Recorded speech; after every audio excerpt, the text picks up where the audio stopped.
Oh no no. Oh my god, Snatch. Did I go to spin move? I said spin move. Before I start the video, look at this real quick. This is literally 1984. Okay, whatever. Okay, yesterday I was sharing my music taste with someone, and I showed them my second favorite game soundtrack, Metal Gear Rising: Revengeance. My favorite video game soundtrack is easily C418's. He's low-key my Pookie Bear, he just doesn't know it. Back on topic, I started thinking about one of the coolest characters in fiction, Jetstream Sam. Later that day, I began to power scale him and ended up with this question. How easily would Jetstream Sam be folded in Shibuya? One thing off the bat, we're going to just be power scaling him against some of the main characters that participated in the Shibuya event, like the disaster curses and such. We're also going to say he is fighting for survival, meaning he is on his own completely. First things first, he loses against all of the curses. It's not really a fight of strength, rather that he can't actually see them. He possesses no cursed energy, which means he wouldn't know where they are.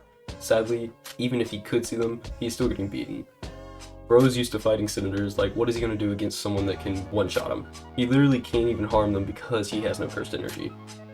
So let's just say, miraculously, he doesn't die by the curses directly. This leaves him with the sorcerers and the damage. Damage easily wipes out half of Shibuya's population. Like, look at these guys. Imagine walking and getting hit with a malevolent shrine from 30 meters away. If he gets lucky, he can survive this damage, but he's just a human with enhancements. Like the best cybernetic enhancement he has is his right arm, which was cut off. And that's not really going to stop a building falling on him. Let's just skip all of that. Let's say miraculously he survives the damages and the curses. This means he has to go up against the sorcerers. Before we begin, we know he has enhanced speed, agility, strength, reflexes, and is very tactful. He has a sword called the Mazamune, which apparently has an ID lock. I don't actually know how that works. Is it like an iPhone, like a facial recognition? And if it doesn't recognize him, it's not like it's like Thor's hammer. They can pick it up, right? Maybe I'm just being stupid, but something about that doesn't make sense. Anyways, he is also mastered in hand-to-hand combat, which is great for what we're about to put him up against. Starting the list, Yuji Itadori. In the Shibuya incident, we see Yuji mostly surrounded by other sorcerers, except when Mahito is present. This means that it wouldn't be like most of JJK, which is just 2v1s and jumping.